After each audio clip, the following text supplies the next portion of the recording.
met Mr. Gandhi in the capacity of an opponent, I have a feeling that I know him better than most other people because he had opened his real fangs to me and I could see the inside of the man.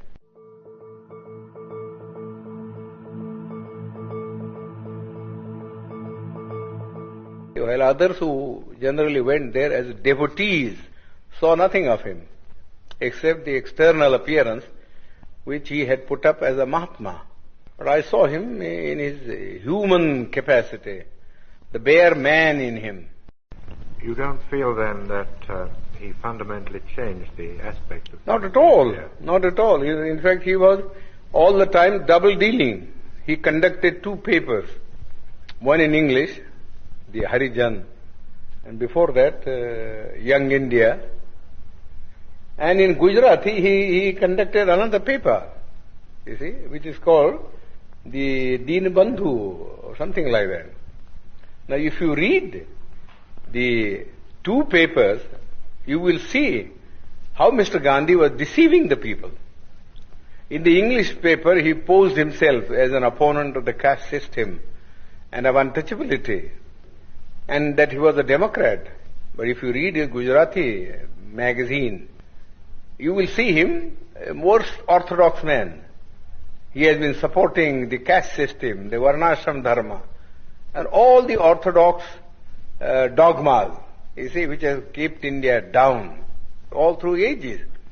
In fact, somebody ought to write Mr. Gandhi's biography by making a comparative study of the statements made by Mr. Gandhi in his Harijan and the statements made by Mr. Gandhi in this Gujarati paper. The Western world only reads the English paper, where Mr. Gandhi, in order to keep himself in the esteem of the Western people who believe in democracy, was advocating democratic ideals. But you got to see also what he actually taught to the people in his vernacular paper. Nobody seems to have made any reference. All the biographies that have been written of him are based upon his Harijan and the Young India, but not upon the Gujarati writings of Mr. Gandhi. We have been carrying on with untouchability for the last 2,000 years. Nobody has bothered about it. Nobody has bothered about it. Yes, there are some disabilities which are very harmful. For instance, people can't take water, and people can't have land to cultivate and earn their livelihood. But the other things which are far more important, you see, namely that they should have the same status in the country and that they should have the opportunity to hold high offices so that not only their dignity will rise, but also they will get what I call strategic positions from which they could protect their own people. Mr. Gandhi was totally opposed. Totally opposed. He was content with things like temple entry. Temple entry, that was all the thing that he wanted to do.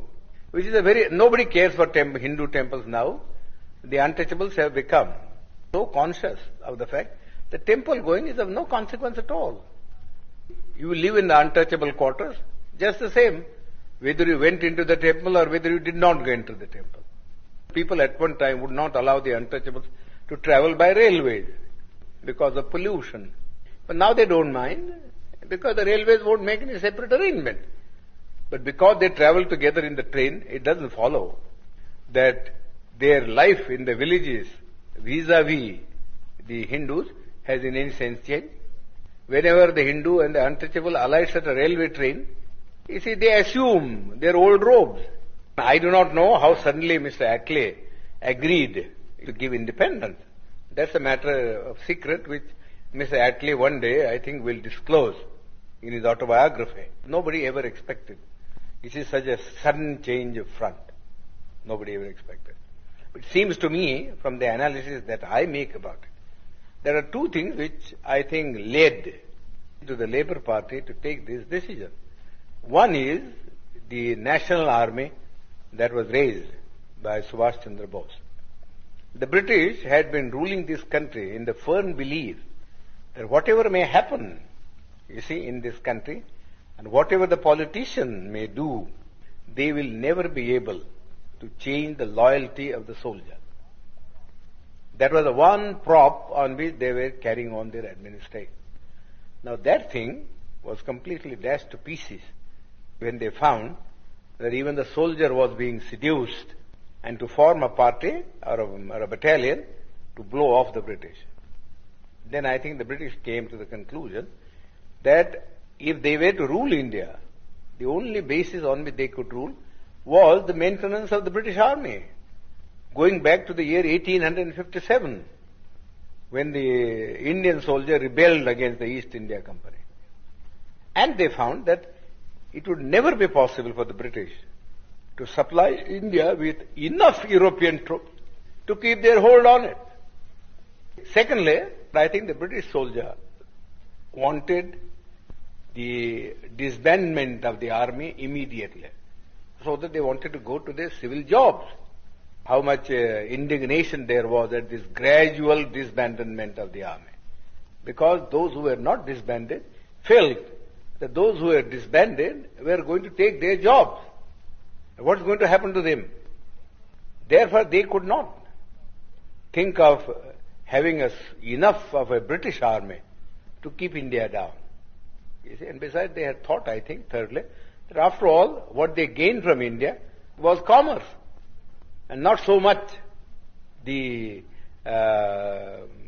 civil servant salary or the army income. They were small things, and they had better be sacrificed for the sake of keeping something which was much more profitable, namely trade and commerce.